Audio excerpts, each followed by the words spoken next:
السلام علیکم ورحمۃ اللہ وبرکاتہ۔ آپ سے مخاطب ہے پروفیسر قاری عبدالمنان زیگم۔ آج آپ کے سامنے ایک سعودی عرب مکہ سے ایک بھائی کا رشتہ لایا ہوں۔ تو یہ سعودی عرب مکہ کے اندر ماشاءاللہ ان کا کاروبار ہے، مکہ کے اندر ہی رہائش ہے اور پاکستان کراچی سے ہیں۔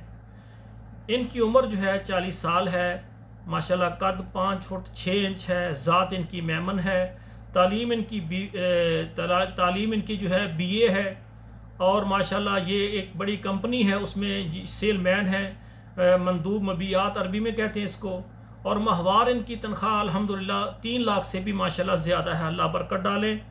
تو میرے بھائیو یہ شادی شدہ ہیں، ان کی بیگم پہلے ادھر رہتی تھی، پھر وہ پاکستان چلی گئی۔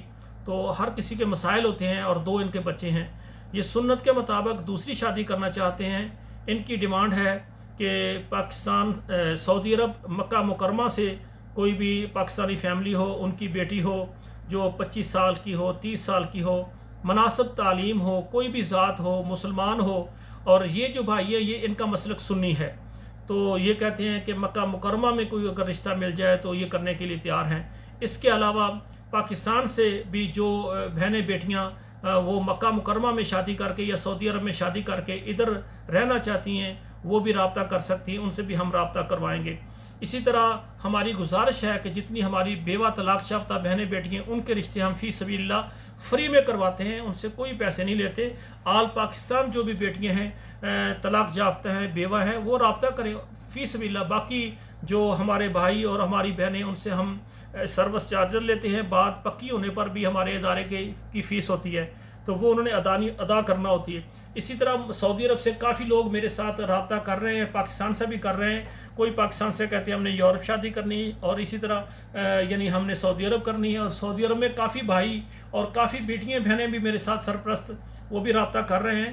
تو میرے بھائیو ہمارا ادارہ جو ہے نا، اس کی خدمات ہیں، اس کے سروس چارجز ہیں، وہ مناسب ہم نے رکھے ہیں، پاکستان کے لیے الگ، عرب ممالک کے لیے الگ، یورپ کے لیے الگ، یعنی ہمت کے مطابق مناسب سروس چارجز ہوتے ہیں۔ جو بندہ سروس چارجز نہیں دے سکتا وہ ہمارے ساتھ رابطہ نہ کرے۔ میں صاف یہ کہہ رہا ہوں، کئی بھائی کہتے ہیں اللہ کی قسمیں اٹھاتے ہیں، جی ہم آپ کو دیں گے۔ بھائی آپ قسم اٹھائیں گے، جو ہمارے ادارے کے یومیہ اخراجات ہیں ادارے کے، وہ کہاں سے چلیں گے؟ وہ قسم اٹھانے سے ہمارے ادارے کے یومیہ اخراجات تو نہیں چلیں گے۔ آپ ہمارے مسلمان بھائی ہیں، ہمیں آپ پر اعتماد ہے۔ اگر آپ کو ہمارے اوپر اعتماد ہے، آپ یہ دیکھیں، یہ ہمارے روزمرہ کے جو دفاتر کے ہمارے کافی جو ہمارے ورکر ہیں، ہمارا عملہ ہے، یہ ساری خدمت کر رہا ہے، تو اس کے اخراجات کہاں سے ہم دلانے ہیں؟ یہ جو پہلے ہم لیتے ہیں نا سروس چارجز، یہ ان کموں پر لگ جاتے ہیں۔ اصل فیس تو ہوتی ہے جب بات آپ کی پکی ہو جائے۔ تو جو بھائی اور بہنیں مخلص ہیں وہ اعتماد کے ساتھ رابطہ کریں، ہم آپ کو سروس چارجز بتائیں گے، پہلے وہ ادا کریں، اس کے بعد ہمارا فارم پر کریں، 2 تصویریں سینڈ کریں۔ انشاءاللہ تعالی ہمارے واٹس ایپ گروپ ہیں اور ہمارا یہ چینل ہے، چینلوں پر انشاءاللہ تعالی ہم چلا دیں گے۔ ہم کسی بہن بھائی کا نام نہیں بتاتے، ایڈریس نہیں بتاتے، فون نمبر نہیں بتاتے، ولدیت نہیں بتاتے، تاکہ کسی کی تشہیر نہ ہو۔ ہاں، اس پروگرام کو جو بھائی اور بہنیں دیکھتے ہیں وہ میرے ساتھ رابطہ کرتے ہیں، اس طرح آسانی ہو جاتی ہے۔ تو تمام بھائیوں اور بہنوں سے گزارش ہے کہ ہمارے اس پروگرام کو آپ گروپوں میں، آپ کے موبائل میں جتنے واٹس ایپ نمبر ہیں ان میں شیئر کریں، ٹھیک ہے نا، تاکہ ہر بہن بھائی اپنی مرضی سے ان کا رشتہ جو ہے نا اس پلیٹ فارم پر مہیا ہو سکے۔ والسلام علیکم ورحمۃ اللہ وبرکاتہ۔